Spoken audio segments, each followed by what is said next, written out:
Good evening, everyone. Thank you so much for being here live. I know it's late. I'm still trying to get adjusted to the time change. So, how's everybody doing? I saw your folks was in here. How are you doing? And yes, I have finally made it across country. I'm not all the way at my destination just yet. And let me know if you can hear me or not. Can you hear me? And I hope that um, my signal is strong enough. I'm not connected to Wi-Fi just yet, but oh my gosh, this has been such a rewarding trip. Let's say, yo, folks, how are you doing? And Daryl, how are you doing from Pine Tops, North Carolina? Like I always say, I've met some of the finest gentlemen from North Carolina. That's just a beautiful place. I spent a lot of time in Rocky Mount. Thank you for that because I have my cell phone rig set up where I have my mic right here and my light is over there. So I just turned the lamp towards me. So I am currently just outside of Jackson, Mississippi. I decided to go ahead and call it a night and not drive until midnight and push myself. But I've been on the road since I got on the road kind of late. I would say I started driving about 10 o'clock this morning coming from Oklahoma. And I decided to stop and visit Tulsa. So I took some video there. I made a quick post, but it'll be a minute before I edit that footage and upload it. So thank you so much for sending me suggested places to go and vlog and record.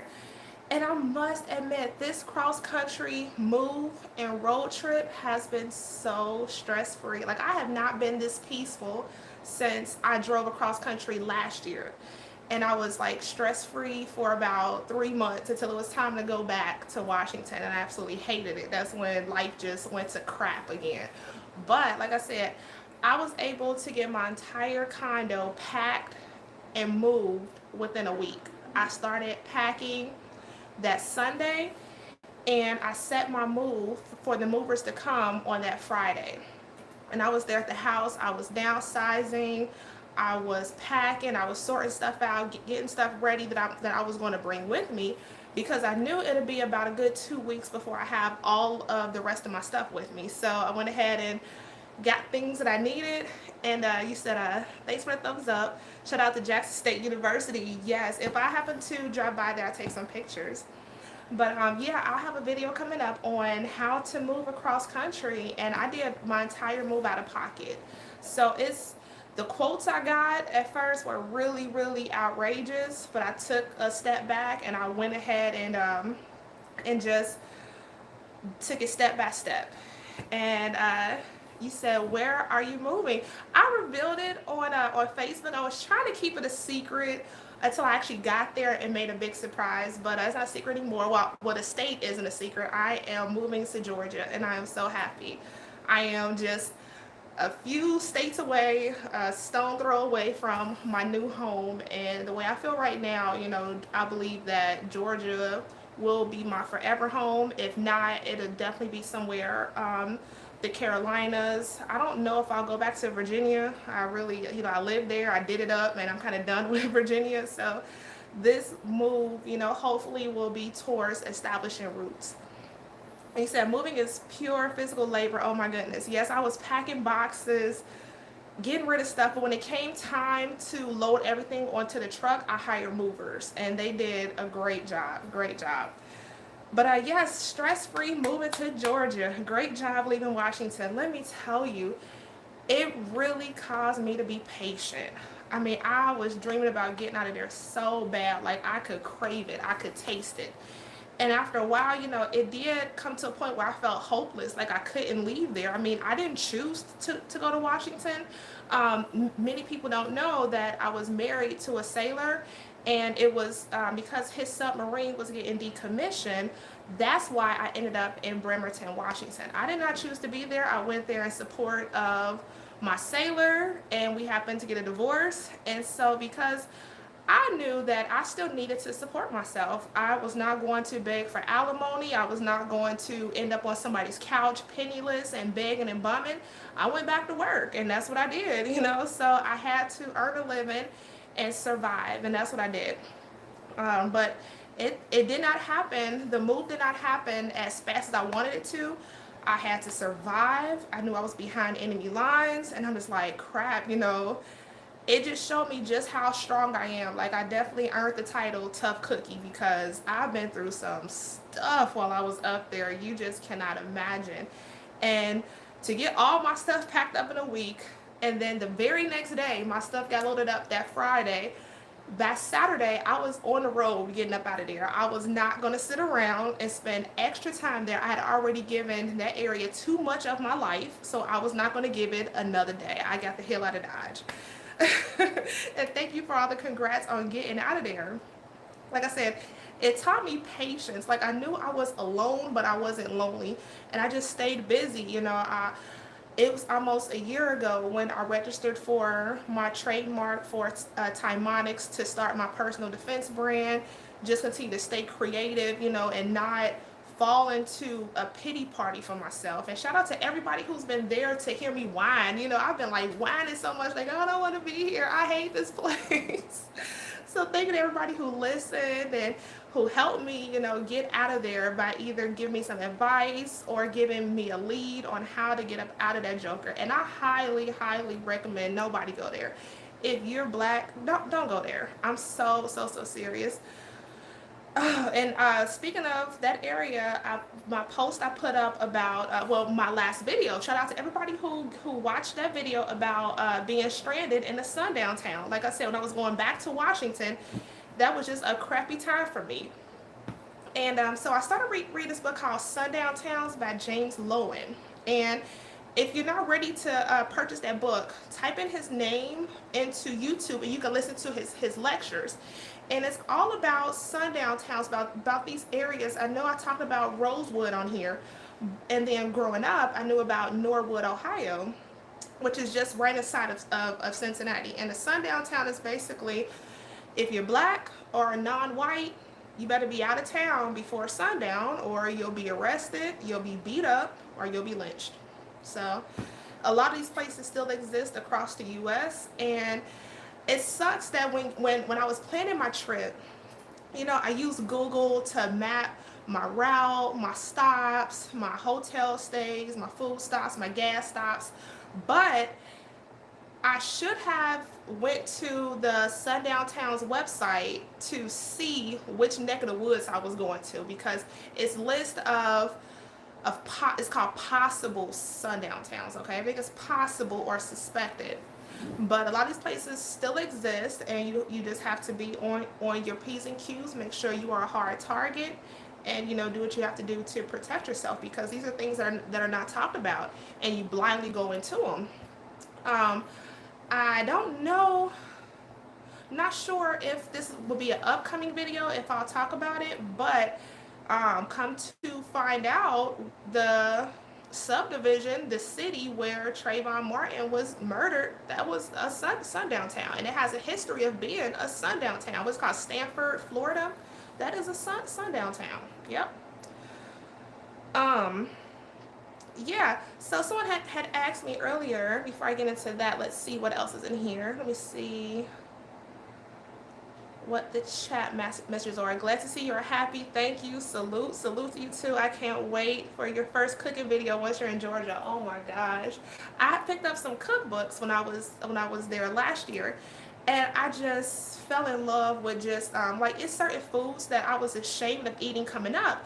Now this is when I think that where I'm at right now as a grown-up, my mom is doing more and more research of our genealogy. We're connecting with family members, connecting with family members who are still here. We're writing down the stories. So one thing that I was always ashamed of coming up, I thought that because we were poor, we had to eat salmon croquettes. And I used to hate salmon croquettes. We ate them all the time. But it wasn't until last year when I went to a restaurant in Georgia, and one thing I noticed in that area, pretty much around right now, a lot of places that are like soul food kitchens, they are white ran up front, like the hostess, the bartender, the waiters and waitresses, but the kitchen is all black people. But they put like a white face on it.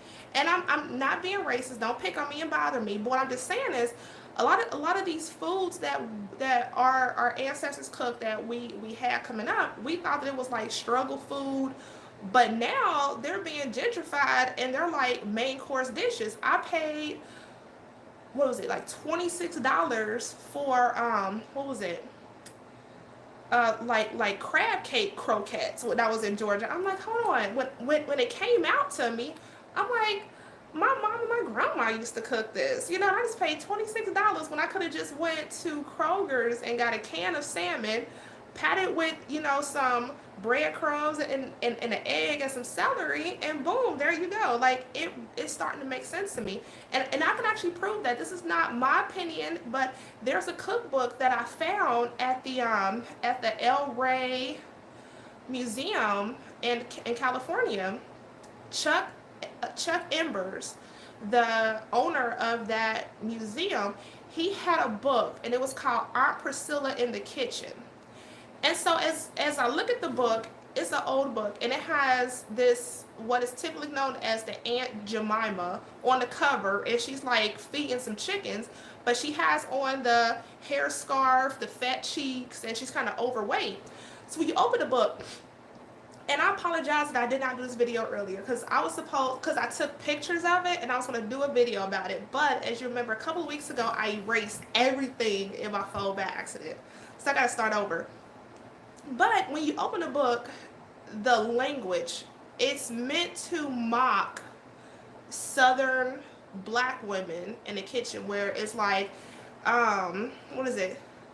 Get you a possum and the lard and whip the eggs, and it's like in real like heavy mocking slang. And come to find out, that book, you can research it yourself. Aunt Priscilla in the Kitchen was written by a white female. So there you go, a white female in blackface writing a Southern cookbook. Yeah. So yeah, that will be coming up. Oh my gosh. And I still have a lot of places that I have to go there. I had some of the best food when I went over to visit Mr. Savannah Black and Crystal over in Savannah. Oh my gosh, I just can't wait. Like as I was saying, this is my forever home. My maternal side of the family is from Conyers and Rockdale and Flat Rock, Georgia. They're from up in that area. So I can't wait to get up there. We have a Facebook group with family members, and like I said, the reunion is coming up this year, so get to go meet people, put some faces, and just have a really good time. I really feel as though the ancestors have brought me home, and I don't think that I will ever leave. Someone had asked me earlier about the some tips for driving. I'm gonna check the comments. Yo folks said, right, it's a lot of them, I seen them in Texas in the barbecue places. I remember someone was saying that that a lot of jerk like Jamaican food spots are not Jamaican owned and operated anymore. And you said, remember the white lady cooking television, Paula Deen? Yep. Come to find out, she had black cooks teaching her. And a good friend of mine, shout out to JT, he was telling me that on the East Coast, there are a lot of like non-black people going to find older black people and interviewing them and learning, their recipes, and they're throwing and they're putting it all together and open up their restaurant with these old recipes. And that's why it's so important. We have a lot of our elders in nursing homes. It's important to start recording what they're saying, listening to their stories, writing down our history. Like, we just can't keep throwing our elders away. Also too, we have to start journaling ourselves, like putting things out and making it our intellectual property. What was it? I forgot.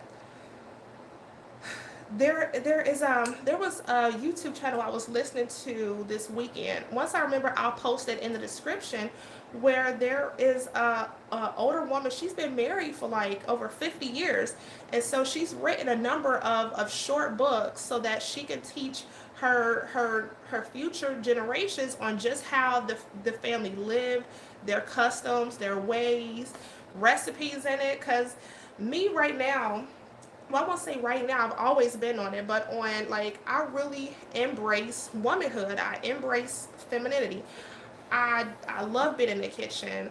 I love taking care of my house. You know, like, it's becoming a lost art to keep a house. It's becoming a lost art on how to rear your children. People are just having children and just maintaining them. You know, but no, there's an art to all of this, and that information comes from above us, but it also comes from within us. Like, we have to be around the right people, but also put out this information so that it reaches us on a grand scale. But yeah, we need recipes. That's why, like, I'm more and more in the kitchen now. Traveling like that, it's been a real challenge because I'm so used to cooking everything in my kitchen. It's to the point where I program myself to where I do not crave restaurant food. Like, I can drive past a Chick-fil-A, a McDonald's, a Burger King, a Taco Bell, and I don't crave that food. Now, if I drive past a White Castle or a Gold Star Chili, it's a different story. But I do not crave that food. So it's been a challenge to, stop and eat food on the road. For my first 2 days, because the first day I went from Washington to California. And oh, speaking of that first day, now I experienced like so many different weather conditions in a stretch of, I think I went like 900 miles that day, probably, or less. It was raining, it was sunny with rainbows everywhere.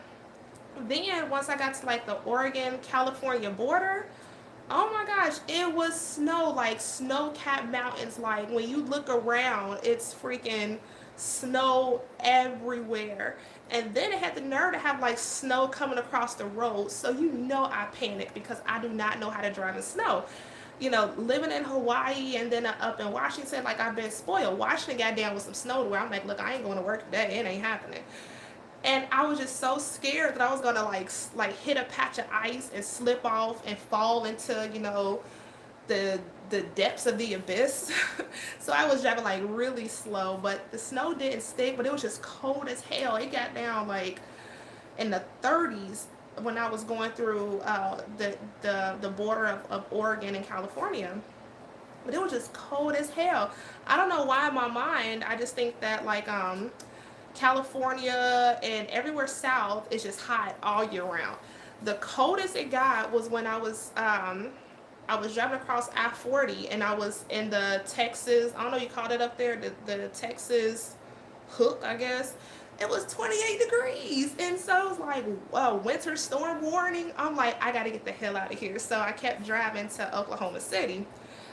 And yeah, it was just crazy. And then you said, Dave the Medic, love your spirit. Thank you so much. It's taken a lot. Like, it's taken a lot of work within to just remain positive in a tough situation. So a lot of time alone, but also my network, like you and everyone that I connect with, and just offer me positive reassurance. Like, Tieesha, just, you're a day closer, you're a day closer. And I put in the work every day to get up out of Washington. I said, I'm going to do no less than, 3 applications a day. And I got up to, I think the last time I checked, the highest number of applications I had at one point in time was like 60 something. And I'm like, something has to bite to get me up out of here. And I just know that it's going to be amplified because I've met some of the most kind-hearted people, just, I mean, everywhere, period.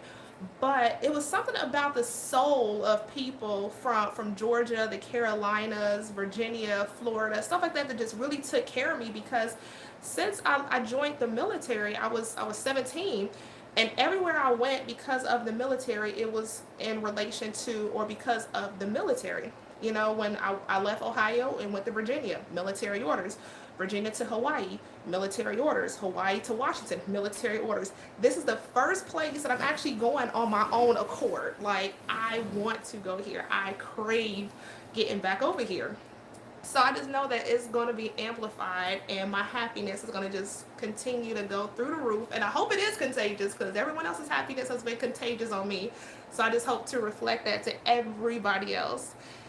And you said, folks, that's one of the many reasons why I love you so much. Your Black femininity is magnetizing. Thank you.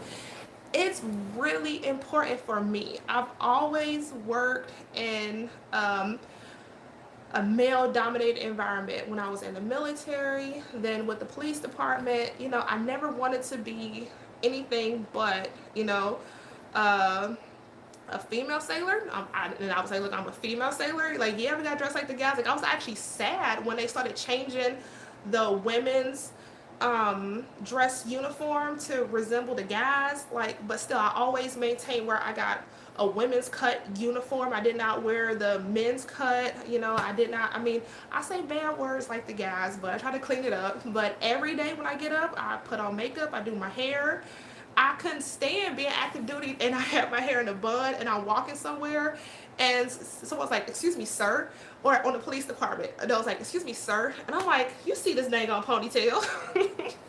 I'm not a sir, leave me alone. But I love being a woman, and it's brought me so much peace to really just operate in my element. I don't want to be anything else but what I am. And I acknowledge it, I celebrate it, and I also protect it. So, and I protect everybody else's, right to be in their element and do what they do. Shout out to Kareem, my son's godfather. He knew me when I was a young sailor, when I was still in the church doing crazy stuff. So shout out to you, Kareem. Make sure y'all check out his music. He's in a powerful jazz band out of Detroit in the tradition jazz. And I saw your CD the other day. I packed it up, so it's en route to my new home. After the memoirs is done, I might write about Black musical concepts. Yes, Kareem also has a project coming out where he'll be discussing his time in the military, and I know it's going to be a powerful read. This brother, he's years, upon years of true military experience. Like, if you thought Antoine Fisher was something, wait until you read Kareem's book, okay? So make sure you check that out. Lingo Kingo, thank you so much for the super chat. You said good luck. I am so happy. If you want to send me an email, or if not, I will connect with you. If I'm able to get your email or put your email address in here. If you want, I will send you some postcards. I picked up some postcards along the drive, so I will gift you with some of those just to say thank you, and I really appreciate your support. I really appreciate you, and hope this helped you. You're great. Hope this help you for your trip. Great job. Leaving MBK. Oh my gosh. Thank you. You know about that place and being strong. Thank you. Oh my gosh. It took a lot, but I can't take all the credit. Like I said, it's been people around me that really held me up. I had some really tough days. I mean, just really tough. Like, I may come to work, my makeup on point, but my first day back there, when I came off the road trip, I cried like 3 times. And also, as you know, I was dealing with the incident with my car. Just everything just really sucks. So it's like, I can cry about that all I want, but when I look back, I'm like, Tieesha, it didn't break you. You kept pushing. Just smile, keep it moving, and just learn from it. But I also believe that things happen to me so that I could feel that pain, and so that when somebody else is going through it, I can kind of encourage them out of it. Like, I may not know exactly what you are going through, but I felt something similar, and I just want you to know that you will get through it. You said a Texas hook. I didn't know what to call it. My first time catching you live. Well, thank you so much. Was it Montreal Miller? Thank you. I used to have a schedule where I was live every Thursday, and I just fell off. So I'm going to definitely try to get more of a schedule on this channel. Right now, while I'm traveling, it's kind of, I was editing my videos from the move and then uploading them before I left the hotel. So yes, you have encouraged me to, get back on the schedule so that I can connect more, with the family. He said, thank you at Lingo Kingo. Yes, thank you so much. Shout out to you from Milwaukee, Wisconsin. Thank you. Milwaukee, I wanted to go there. Is Milwaukee the place where the Black Holocaust Museum is? And if so, I will go ahead and plan to get up there. Yes, don't forget to hit the like button, subscribe, follow me on all my social media. Yes, if you send me a request, I'll accept, I'll follow you back. I appreciate you. I'm glad you are armed with that tow truck situation. Thank you. Heck yes. And at that time, I only took one of my guns with me, but it was enough. And that's why, right now, I'm so confident with encouraging the family to really, take advantage of, your right to bear arms, to your Second Amendment. Become a ammo sexual. I love that shirt. I forgot where I put it. Did I bring that shirt with me? I don't think so. But yeah, I love being a ammo sexual. Let's get out to the range. let's let's be our own first responders. A lot of people, and I'll hit on this for a quick second. A lot of people, they get on me like, oh, I don't like cops, you were a cop, and all this other stuff. But when you get into something, you have to call out for help. And I know a lot of people say, if you don't like the police, call a crackhead. I've said that because when the police did me dirty, I said, I'm gonna call you back. I'll call a crackhead.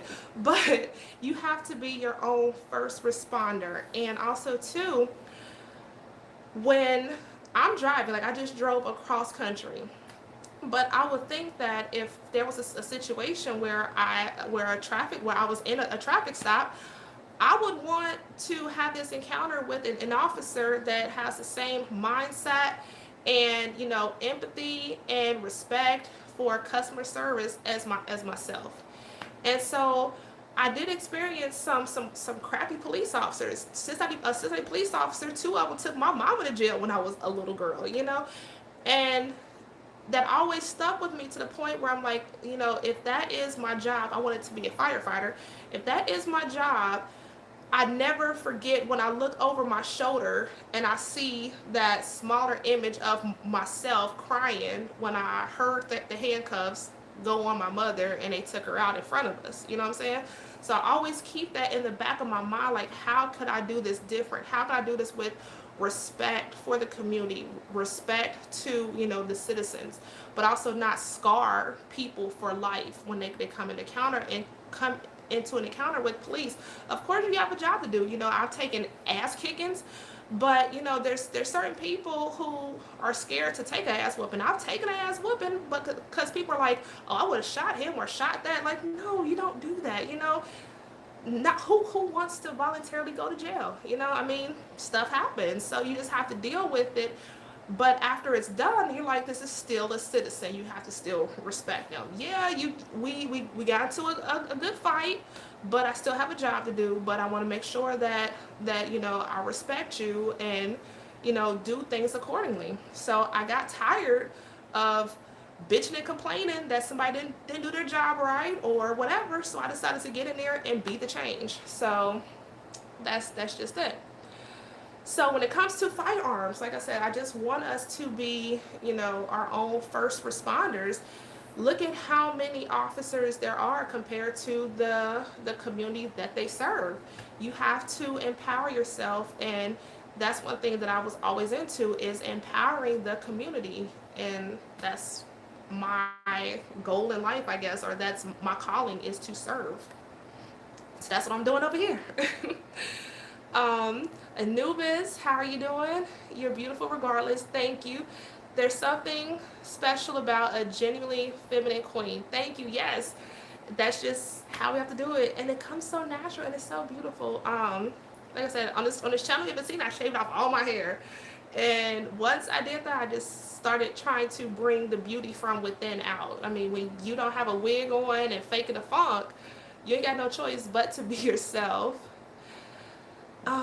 You said, did you see the comment on your prior video? Yes, I read yours, but it was like right at 9:29 when I was going live on here. I can't remember it word for word, but I did read it. I believe, hold on one second, let me think. I know someone had commented about the black-owned insurance company, and I'll have to get back with you, but I will reply to those before I go to sleep tonight, okay? But thank you so much.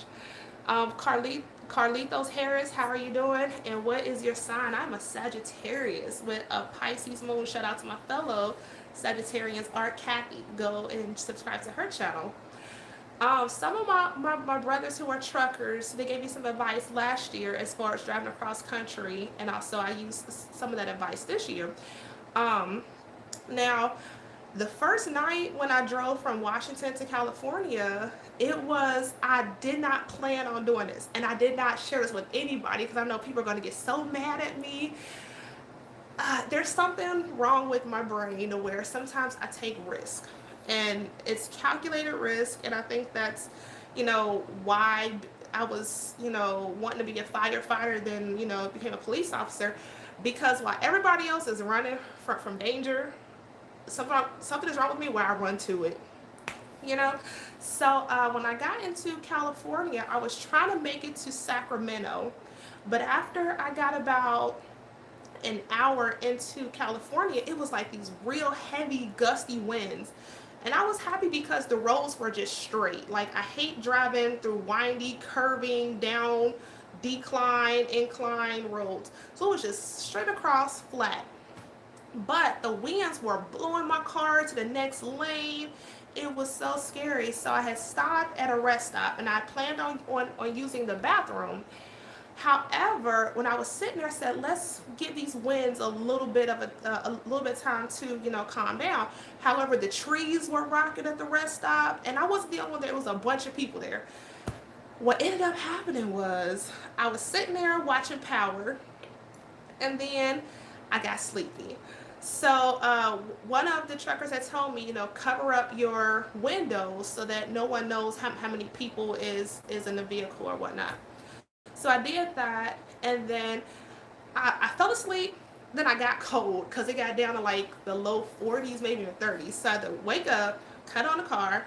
But then I looked around, and it was like, it was other people there, in their car sleeping as well. And it was well lit. And then, like, the car next to me, I think they were smoking meth in their car. Like, they pulled up, smoked their meth, and then went to sleep. But I'm like, smoke y'all meth, but leave me the hell alone. So the truckers had told me that what they do is get a gym membership. That, yeah, you said to check the tire looks for the proper wrench, to also have the headlights so I can be hands free while changing the tire. See, it's all coming back to me now. Thank you, thank you, thank you. So because of you, I believe I have a headlight in my bag, because I keep one when I'm cleaning my gun so I can see, the little small parts. Yeah, sister is getting up there in age now. Like, shout out to the VA for hooking a sister up with a free pair of glasses now. I get glasses. But yeah, I have one of those in there.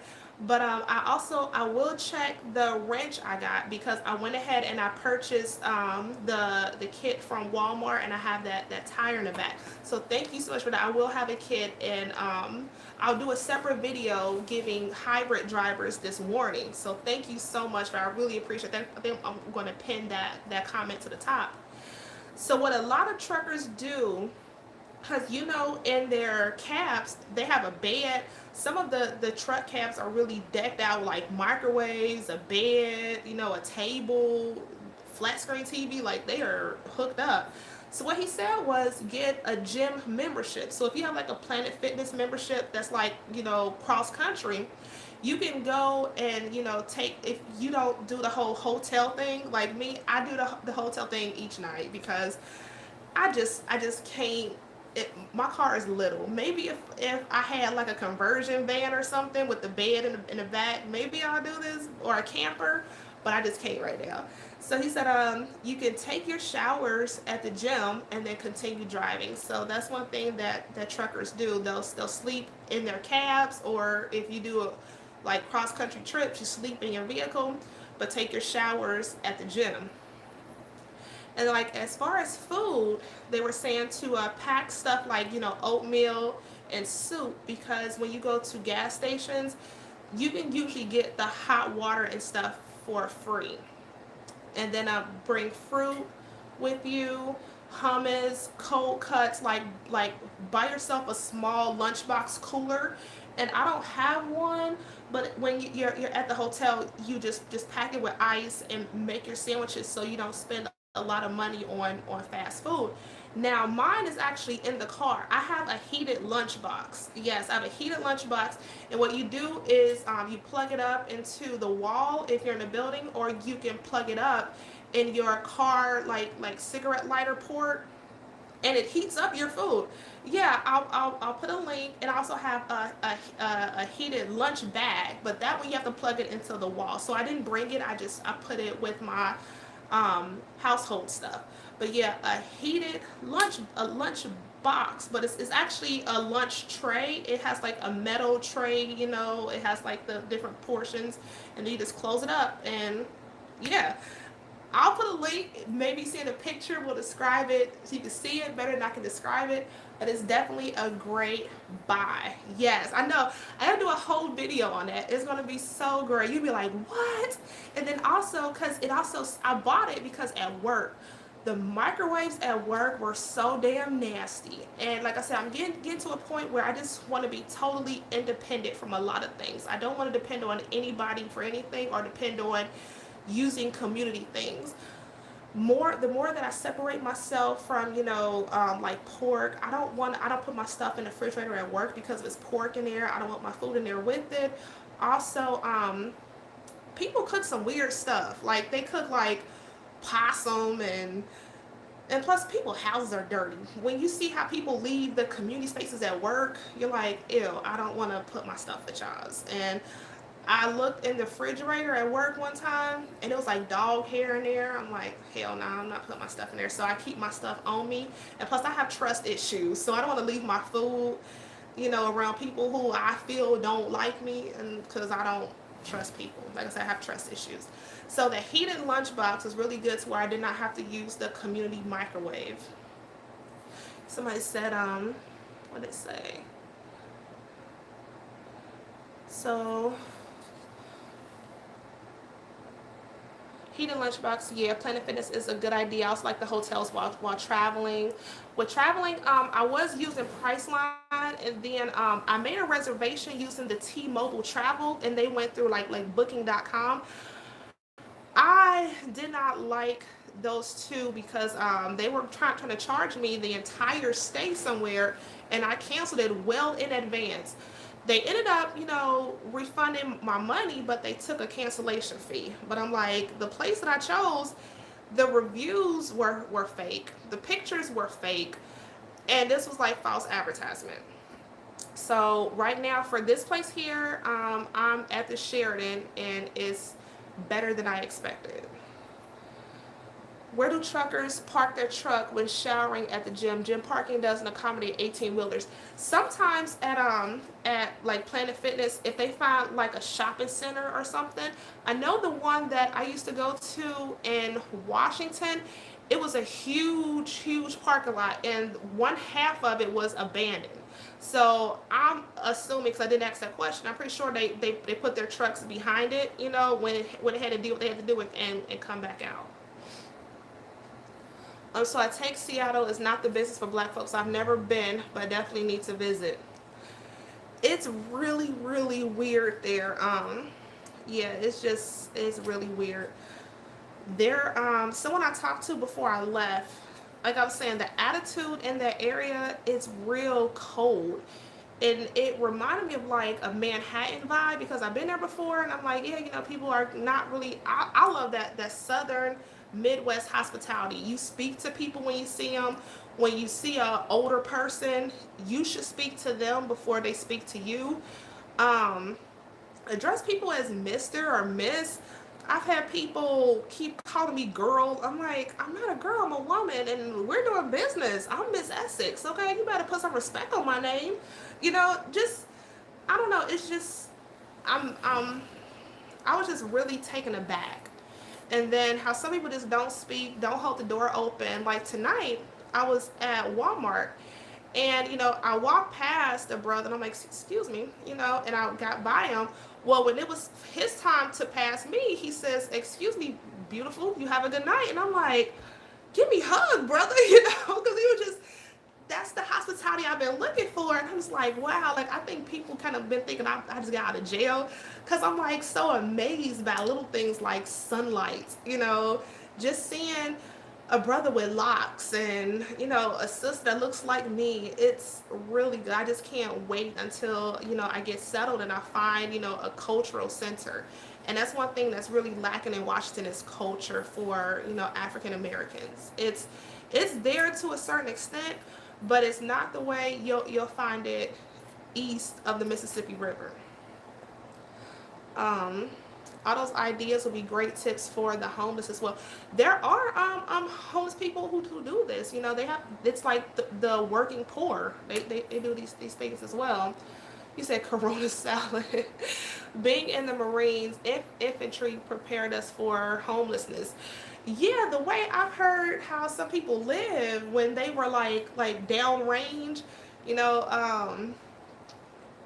I know this might be a bad word. You know, certain people, like, y'all couldn't even take a whole bath. It was just baby wipes bath and stuff like that, and crapping out in public. But that's not a bad thing because hang on one second. I had a coworker at the last job. His YouTube channel is I think it's L2 Solutions. And he's been in Iraq, he's been everywhere. So he took his survival skills that he learned in the military and developed his own security brand. And he has a video over there on how to filter water just using a water bottle, some sand, some rocks, and stuff like that. So yeah, you are a wealth of knowledge. Like right now, the whole living off the grid and survival. One of my favorite shows is Naked and Afraid. So you would be a wealth of knowledge. So if you wanted to compile all of that and share that with us, have your own channel, you know, survival skills, because that's one thing that I'm trying to get into.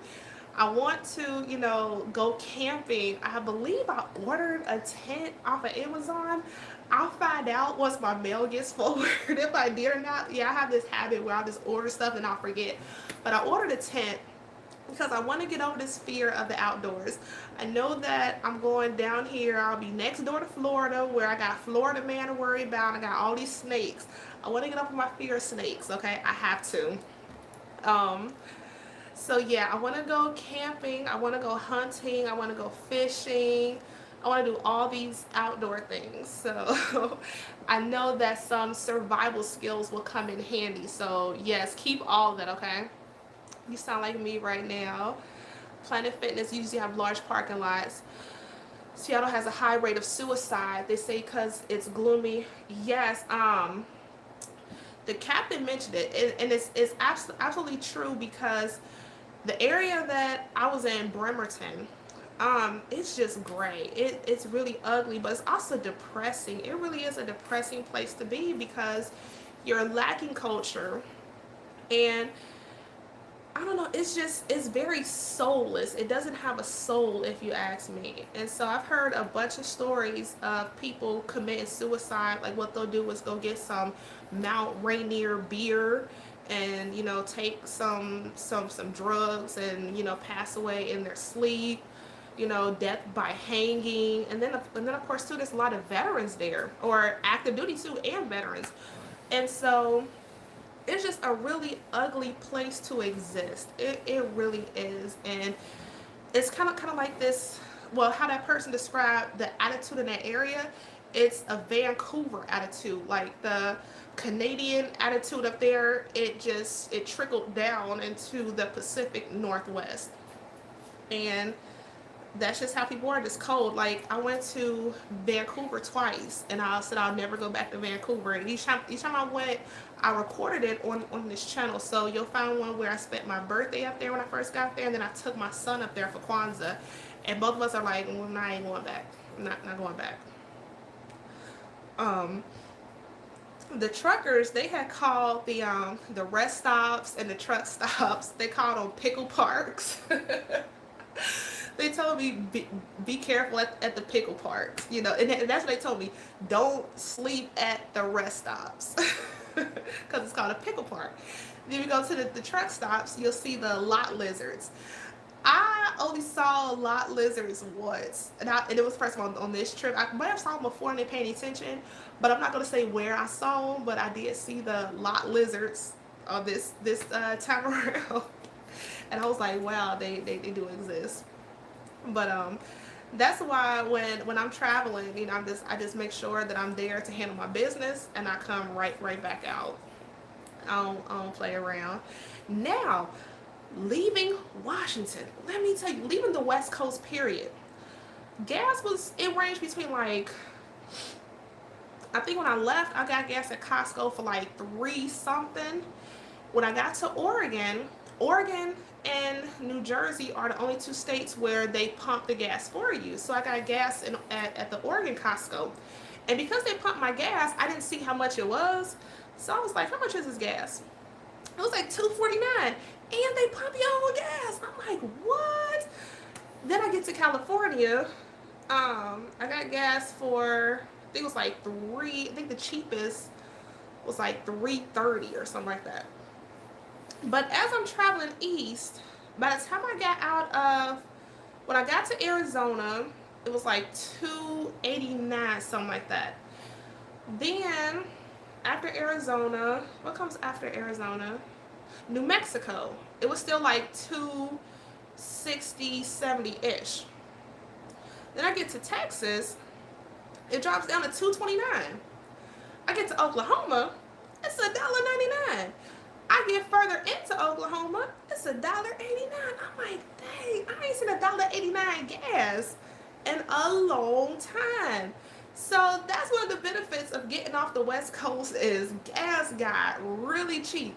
The only part that sucked was that Arizona, as I was going to Tulsa and out of Tulsa, I didn't realize that, well, till afterwards, that the turnpike I was on, I believe, well, it was called Muskogee Turnpike or something like that. I guess it's owned by the native tribes because I would go from one nation, Muskogee Nation, to the Seminole Nation, to this nation, to that nation.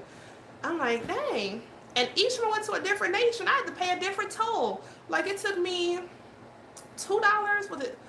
No, it was $5 to get to Tulsa, and another $4 to get out of Tulsa. And I'm like, God damn, like I'm paying a toll. I'm like, I just paid the toll. But yeah, the native tribes own that turnpike, and they get some revenue off of it. So I'm like, I would complain, but I guess gas is cheap, so I guess I have to pay these tolls. And that's one thing that really got to me was that as I'm driving across country, I see a lot of native reservations and stuff like that. They have these protected lands, and it just made me think about Black people, how we were intimidated out of the South during Jim Crow, and the crimes. I actually have ancestor who started a school in Alabama. The Klan burnt the school and chased them up into Ohio. But it makes me sad when I think about and I see us being gentrified out of our neighborhoods and being gentrified into homelessness. That really hurts my heart. And it's like, we definitely need help, with becoming a protected people and having our land and reparations and stuff like that, because we're still going through it. Like, we've been displaced. That's why it was so important that I went to Tulsa today, because these were citizens that were thriving in their businesses, their way of life, but yet the massacre came through, a lie. And this happened all across the country. And that's why that book, Sundown Towns by James Loewen, is so important, because it's not just fairy tales. It's not just scriptures. These are historical occurrences that happened where Black people were, tortured, were chased out of their areas. They had to leave everything behind. They were burnt. It was even to a point, I took a picture of the sign in Tulsa. There were laws and practices put into place that prevented the Black citizens of Tulsa, Oklahoma from rebuilding. They had insurance on their properties. The insurance company, speaking of insurances, State Farm, they would not pay these victims because they considered a riot to not be covered under their insurance policies. And what does this sound like, Katrina? When the flooding and all that came through and washed these people and everything they owned out of existence, would have to start over, and a lot of people can't rebuild. It's, when you think about it, it's like, damn, can we catch a break? Really, for real. Um, my channel is about, Kathy, you have a channel. Link it here, please. Link your channel here. Your channel is about survival. Oh my gosh, I'm about to binge your channel, okay? That is amazing. I could imagine, I lived in Florida for the last 7 years, and the sunshine definitely helps my mood. Okay, one thing that I've been doing that I did while I was in Washington. Now, you guys know I'm big on mental health. I'm big on, psychology and stuff like that.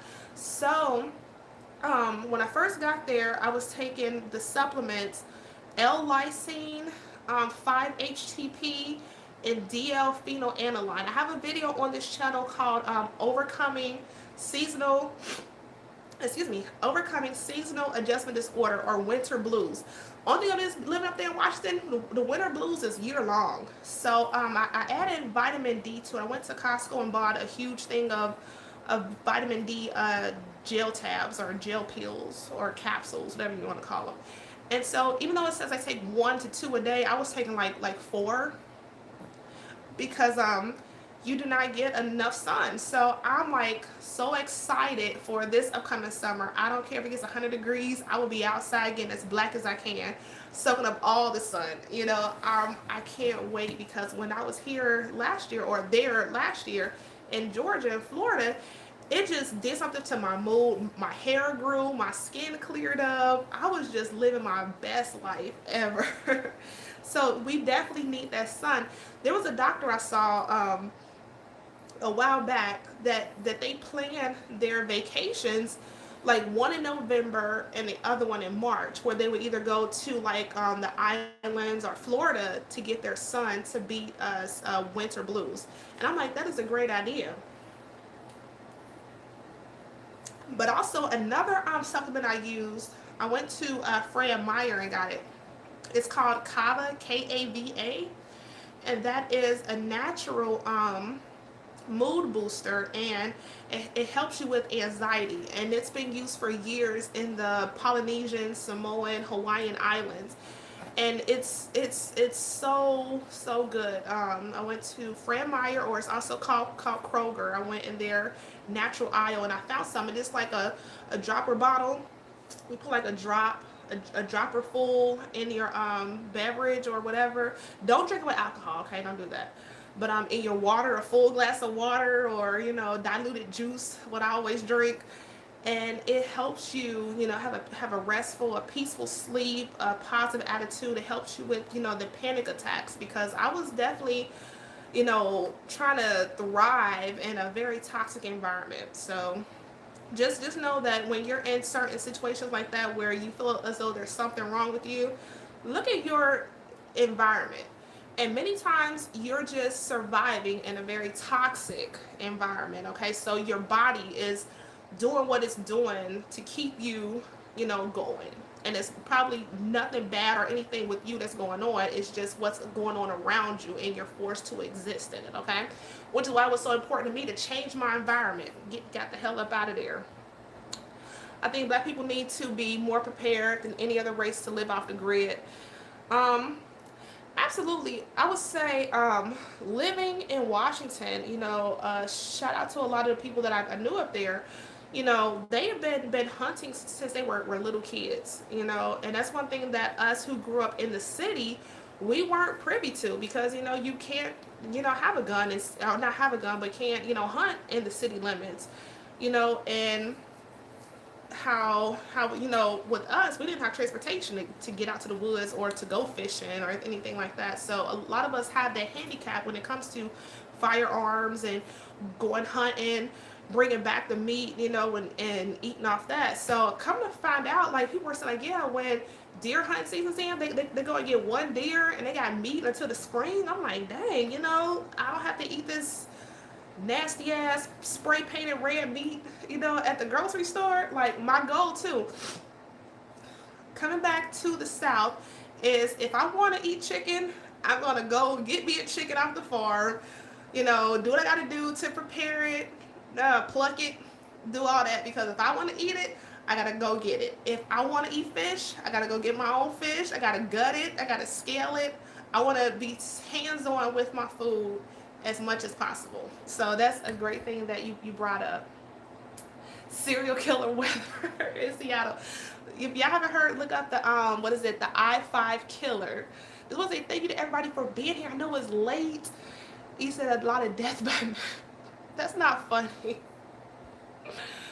Oh, you're absolutely right about preparation. I've decided to get back into survival after paying attention to the country's economic frustrations, and it's actually absolutely brilliant. Right now, like I'm really focused on establishing roots, getting land. Rent goes up, your mortgage doesn't, and I want to purchase property so that my children and grandchildren are not priced out of places. It's like, no, this is the property that's paid for. And instead of like paying money for this beautiful green lawn and all these useless flowers, nope, I'm putting food out there and just be self-sufficient. I'm really about just disconnecting and just being, independent. I want to touch my own food.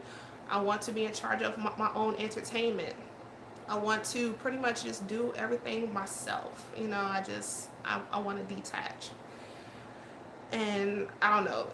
I don't know if it's like where I'm at in life right now, or I don't know. But I don't want to be a hermit and build a fort around myself where I can't connect with people. But I just want to encourage more of us to, if we can do it ourselves, do it yourselves. And that saves a lot of money. As I was saying, cooking my own food at home, doing my own hair, doing my own nails, which I don't do because I'm a bum. Just becoming independent. Then you could save money to do things that you want to do, like move across country on your own dime. And I ain't even worried about that. I'm like, oh my gosh, savings account, you're struggling right now, but it is perfectly fine because your happiness and your longevity and investing in yourself is priceless. So I'm familiar. Are you familiar with Harvey Grant's history as the first black elected mayor of Seattle? I think it was in 1990. No, I'm not aware of him. It is possible that I have a picture maybe of when I went to the Seattle, the Northwest African American Museum, but no, I did not know that. Thank you so much. I know that Seattle is like that area, the Pacific Northwest is behind in a lot of stuff. So I can believe it. It took all the way till 1990. I can believe it. I'm afraid to ask what pickle parks are.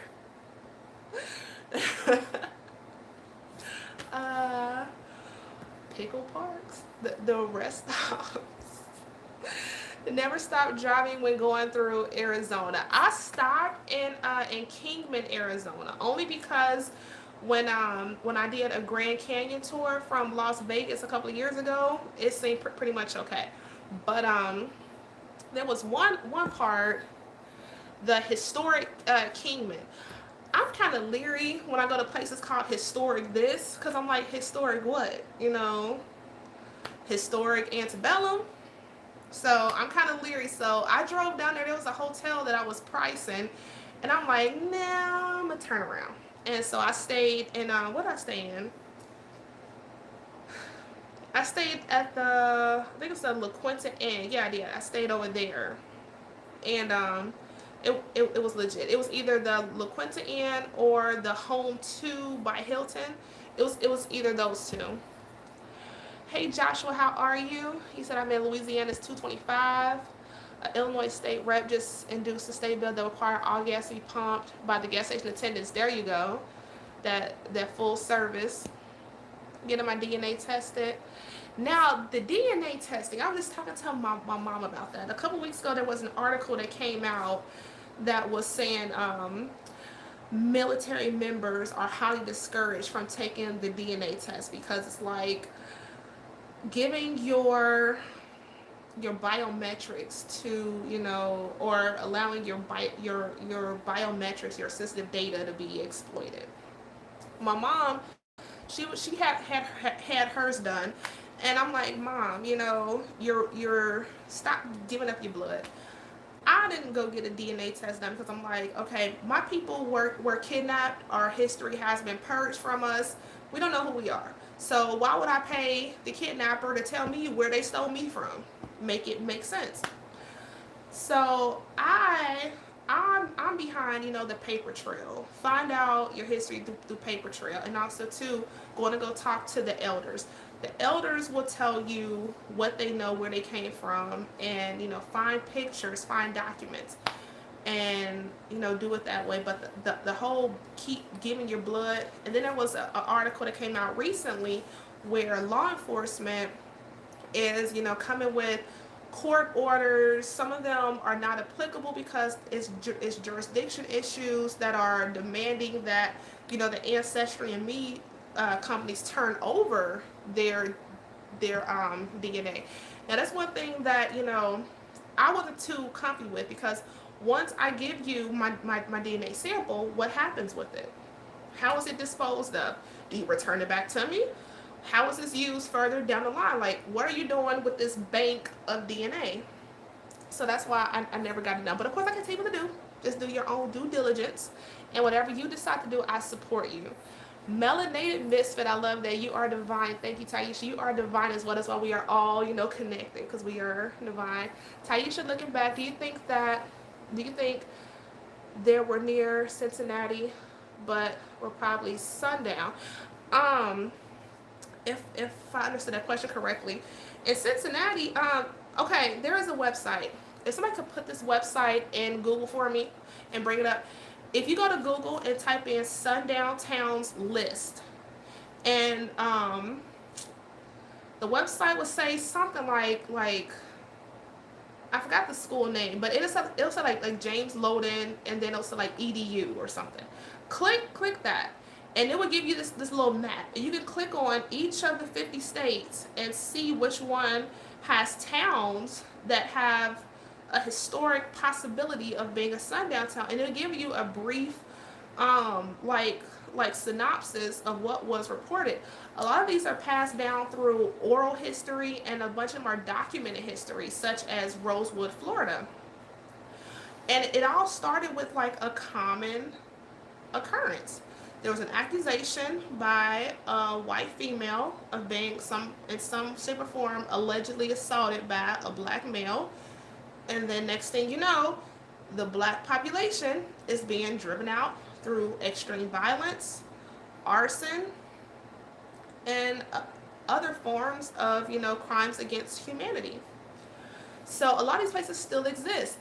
Now, there were some places that had signs up. Like, you can go places and find these historic signs or markings. There's a YouTube channel here called The Daily Woo, and he was doing a vlog like across Alabama and Mississippi and stuff like that, and he showed different buildings in these like deserted towns where it had the back entrance for black people, where and that's the one I saw. But I know there was a Craigslist ad where someone was selling like Jim Crow Sambo blackface church fans that had black people with the big lips. Also, a friend of mine had went to someone's home here in the South, and they had this black and white picture on the wall of black children. Some of them were naked, and they were hopping a fence to go swimming. And the caption on that picture, it says, the last one in is always a N-word. So these things do exist. They're just tucked away and hidden. And that's why I try to go to estate sales and try to find some of this stuff, because these things are out there. They're being collected, but it's being hidden from us. But yeah, in Cincinnati, sundown town is Norwood. Like, we have a city within a city, and it's called Norwood. And I believe it's documented in the books, sundown towns, or if not, I read this on the website. And there's a lot of places in Ohio. I did not know right next door to me in Indiana. Indiana is a huge. You might as well just call Indiana a sundown state, because everywhere, including Illinois, the birthplace of Lincoln, how everybody loved Lincoln so much. He freed the slaves. Read the story on how when they brought his body back for the funeral, how black people were treated over there. He said the Comanche Indians hated white people. We need to let them.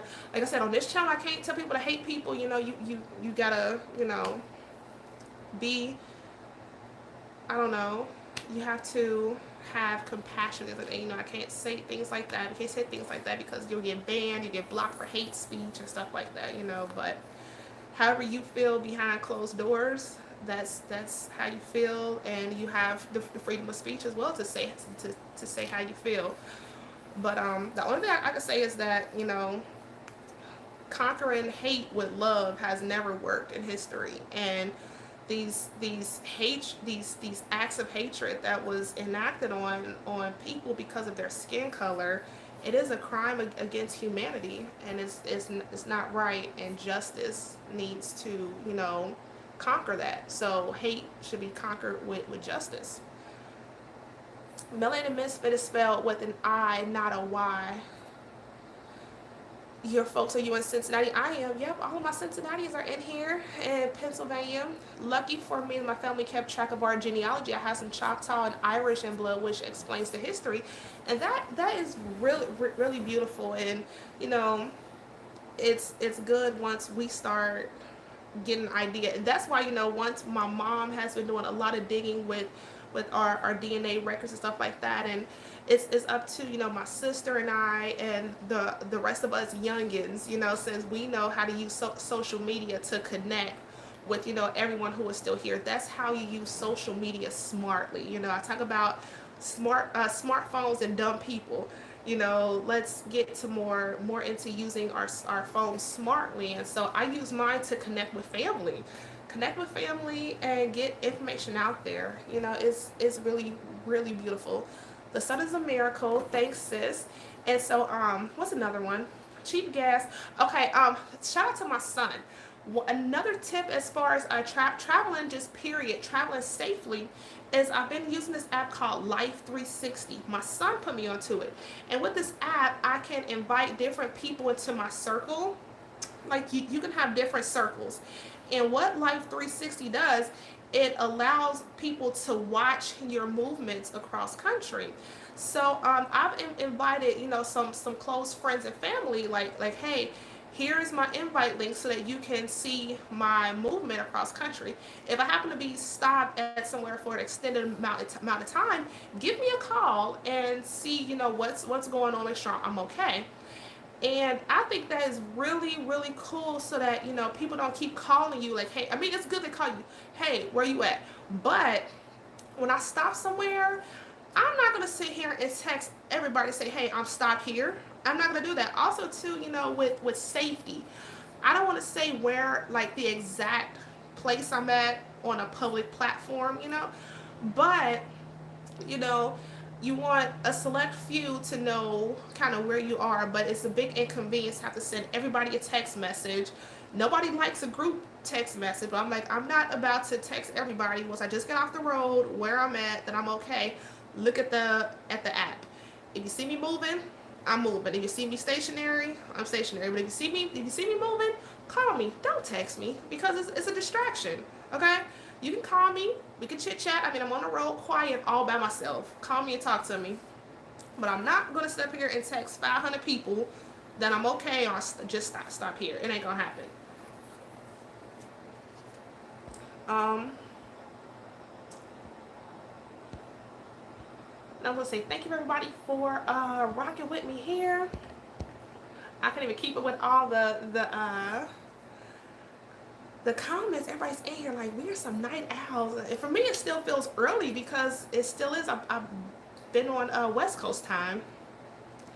Another one is, let me shut up. Sorry about that. I didn't kick my camera over.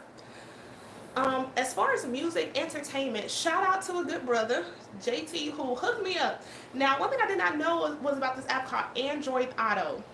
When I drove across country last year, I have my phone like on my phone holder, and I'm just, you know, looking at my little screen map and do what I gotta do. He hooked me up to where there's this whole app to connect my cell phone to the car's entertainment system, and my map is on the touchscreen in the car, so it's like this big, and I can like watch it. You can listen to iHeart Music, your Amazon Music. Listen just about anything without a subscription, because last year I had a free subscription for Pandora. Well, I let that expire. I'm like, I'm not paying for a subscription.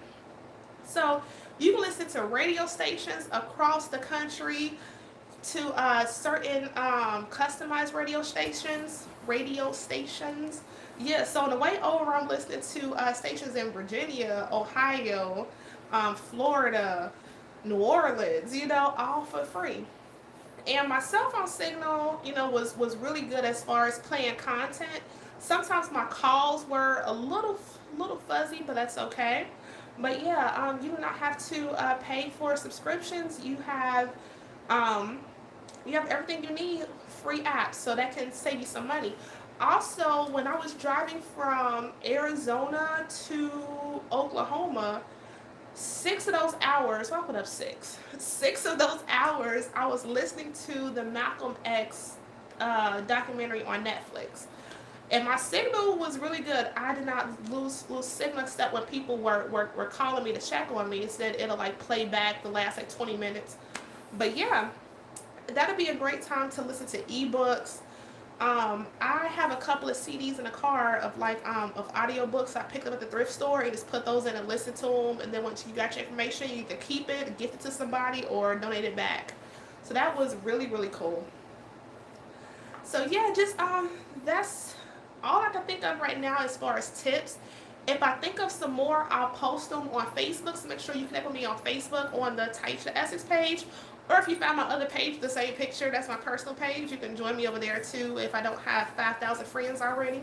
Upcoming on this channel, so I still have a few more videos from the move to update and upload, actual moving day. And then just pretty much putting the footage together from this vlog. It's just, random clips, kind of like a video diary. It's not really anything spectacular because I'm driving, so I can't like record and take a picture of this. It's like, okay, here I am, I see this. If I do pull over, get some quick pictures and video quick, but it's back on the road. But it's been really, really positive. Like, I have not been stressed out at all. Like, everything has been going really well. So I'm safe, I'm happy, and I am excited. Like, now I get to connect with a lot of people who are subscribers, who I'm connected with through social media, who I would not have, had a chance to meet with before if I didn't travel to your area or vice versa. But I'm going to be all over the place this year. Like, I am so, so, so happy. So yeah, if you have any ideas for upcoming videos, places to visit in Georgia, the Carolinas, Florida, I know one thing on my mind that I want to do most definitely is I did a video a couple of months ago about African American holidays. So I found out that Memorial Day was started in Charleston, South Carolina. The Golden people of South Carolina, they actually started Memorial Day. So I want to do a different thing this year. Like usually I just don't celebrate holidays, period. But I wanted to celebrate stuff that is constructive, that has significance to the history and the contributions of African Americans in this country. So I may take a trip up there. Let me know if you're in that area or if you want to coordinate something with me. Also, too, I just found a company in Atlanta that does gun wraps. I shared it on Instagram. If you're friends with me on Instagram, check my Instagram story. They just did a RBG wrap on a pistol. I'm like, oh, do I have to travel there and get my pistols and weapons customized? So yeah, you'll see me a lot up there. So let me know if you want to organize trips to the range. Just have a good time. I need to know where there are farmers markets, in the southern Georgia area, going into Florida, even up north, because I still have to travel up there to go visit family in Ohio. I'm just ready for a new way of living, and I want to do as much as I can to enrich my life culturally, and also to rebuild, my sense of community, because I've been so isolated for so long. Want to check out some more. You said a captain at gmail.com, and Ty gives all the business. I try. So yeah, I just thank everybody in here for connecting with new friends. I want to say thank you again for the super chat from Kingo Lingo, thank you again. I really appreciate you. My moms are in here. So let me know, like, yeah, if you want a postcard, email me at Tieesha.Essex@gmail.com with your address, and I'll get one to you. And thank you so much for watching and really, being with me as I take the trip across country. More great things to come, and I'm just really happy and excited. So stay encouraged, and if I can encourage you in any way, if you're in an area where you do not like it, if I can, reach out to me. If you need some kind of resources or direction, if you need connections with other people, let me know. I'll do my best to get those resources to you. Also doing what you're doing right now, connecting, commenting, sharing your email with other subscribers. I'm just really happy that we can use this platform smartly and connect and, really grow. This is not a place of negativity, but it sucks that, bad things and tough things can happen to good people. So we are here to help each other get through. I welcome you to like, subscribe, and share. I'm going to go enjoy this room. I finally, avoided getting a roach motel. Like, this one is really, really cool. I got this king size bed. I have this suite, so I'm going to go enjoy. Here's like this picture on the wall. There we go. Of here in Tennessee. So yeah, that's about it. I thank you for watching. I love everybody, and I will see you on the next video. And I will continue uploading content, and I will let you know in advance when I do put a schedule together so that we can go live more often, because we have a lot to talk about, and we definitely better each other each time that we talk. So I want to say thank you to everybody who was here. Jake, Captain, Montreal, Yo Folks, Kareem, Jaeger U, Melanated Misfit.